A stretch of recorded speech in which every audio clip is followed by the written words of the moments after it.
जिनकी मैं आपसे बात कर रहा हूं बहुत बुढ़ापे में हुए। सिद्धार्थ इनका नाम था। बहुत बुढ़ापे में पिता की संतान हुए। तो जब बहुत बुढ़ापे में संतान हुए तो पिता को इसका जब राजसू यज्ञ किया गया, जिसमें नामकरण संस्कार होता है बेसिकली, और नामकरण संस्कार में अलग अलग देशों से, अलग अलग शहरों से लोगों को बुलाया गया। बुद्ध का नामकरण संस्कार हो रहा है। सिद्धार्थ है जब, अभी बुद्ध नहीं हुए हैं, अभी लड़का ही है खाली, और बहुत सालों के बाद बुढ़ापे में हुआ है। तो बड़े बड़े ज्योतिषियों ने सिद्धार्थ का हाथ देखा। 12 साल का एक लड़का जिसका नाम था कुदन्ना, छोटा ज्योतिषी, उसने भी इस बुद्ध का हाथ देखा, छोटे से बच्चे का।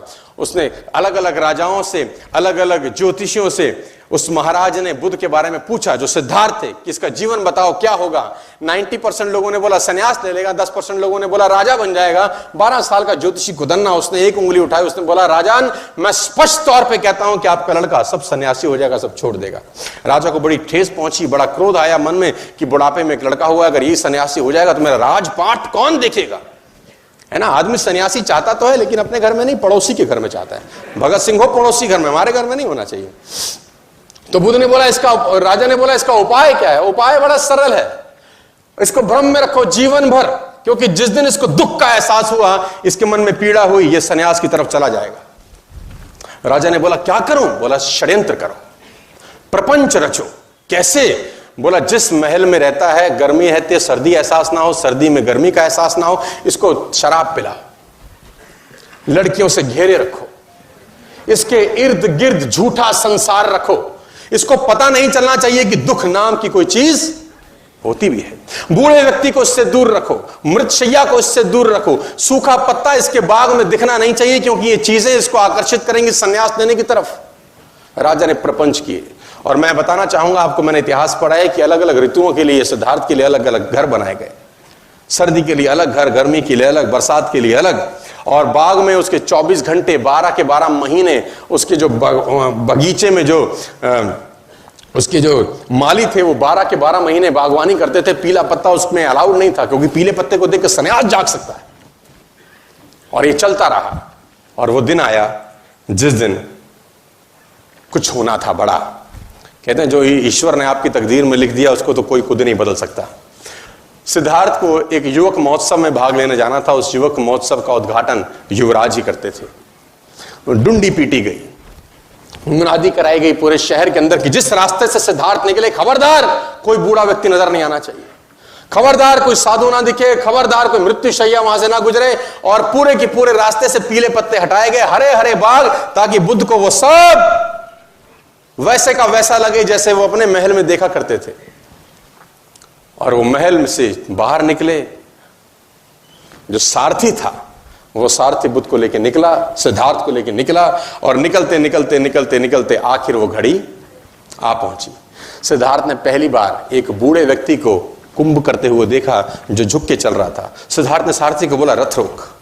सारथी ने बोला महाराज क्या हुआ। बोले ये झुक के क्यों चलता है, क्या तकलीफ होगी इसको, क्योंकि पहली बार उसने बुढ़ापा देखा। सिद्धार्थ ने आज तक तो सब हष्ट पुष्ट लड़के लोग देखे थे। सिद्धार्थ ने बोला ये झुक के क्यों चल रहा है। सारथी बोला महाराज मुझे आज्ञा नहीं है कि मैं संदर्भ में आपसे एक शब्द कहूं। सिद्धार्थ ने बोला मैं आज्ञा देता हूं, तेरी गर्दन उड़ा दी जाएगी, तो तुरंत बता ये झुक के क्यों चल रहा है। सारथी ने बोला महाराज ये बूढ़ा हो गया है, ये बुढ़ापा है। सिद्धार्थ बोला वो होता क्या है। बोला ये जवानी के बाद की एक अवस्था होती है, आप अभी जवान हैं, कुछ समय के बाद आप भी। सिद्धार्थ ने बोला मैं भी बूढ़ा हो जाऊंगा। उसने बोला सबको होना होता है। रथ आगे बढ़ा और सिद्धार्थ ने फाइनली एक मृत्यु शैया देखी। कुछ लोग एक बॉडी को ले जा रहे थे। सिद्धार्थ ने बोला रथ रोक, इस आदमी को बांध के क्यों ले जा रहे हैं, इसको क्या हो गया है। तो उसने बोला महाराज ये मर चुका है। बोला ये क्या होता है। बोला ये बुढ़ापे के बाद की अवस्था है।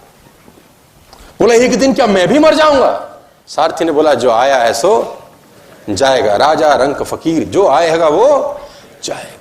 रथ आगे गुजरा तो सिद्धार्थ ने फाइनली वो लास्ट में वो देखा जो उसको देखने के लिए मनाही थी। सिद्धार्थ ने अपनी आंखों से एक सन्यासी को गेरुए वस्त्र धारण किए चलते देखा। तो सिद्धार्थ ने सारथी से बोला इसने इस रंग के कपड़े क्यों पहने हैं।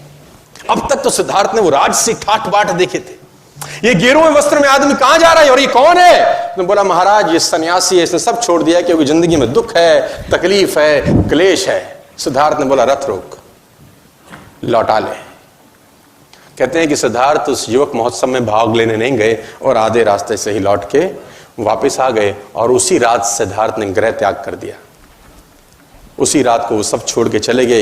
एक चीज बदली सिद्धार्थ के जीवन में, और वो था विचार। 12 बरस के बाद लौटे, बुद्ध होके लौटे, तेज उनके चेहरे पे था। घर का किवाड़ खटखटाया, यशोधरा ने दरवाजा खोला। छोटा सा बच्चा था जब 12 बरस पहले सिद्धार्थ गए थे। यशोधरा ने पहले तो खूब गालियां दी कि तुम मुझे बता के नहीं जा सकते थे, मुझे पूछ के नहीं जा सकते थे। सिद्धार्थ बोला, मैं तुझे पूछता तो मुझको जाने देती। तू रो रही है, तकलीफ में है, गालियां दे रही है कि मैंने 12 साल तेरी सुध नहीं ली, मैं 12 साल तुझे चला गया छोड़ के। तू ये देख कि गया कोई और था यशोधरे, आया तेरे पास कोई और है। जो गया था वो लौटा नहीं है, लौटा कोई और है। मैं आपको बताना चाहूंगा सर, एक चीज बदलने से आपकी पूरी जिंदगी में भूचाल आ सकता है। और आज 22 फरवरी 2019 को अगर नेटवर्क मार्केटिंग के लिए आपका विचार बदल गया, आपके आने वाली जनरेशंस बदल सकती है। सिर्फ आपका विचार बदल गया कि ये वो बिजनेस है जिसने इस दुनिया में करोड़पति अरबपति पैदा किए हैं, ये वो बिजनेस है जिसने नीचे से ऊपर तक लोगों को पहुंचाया। ये विचार बदलने से आपकी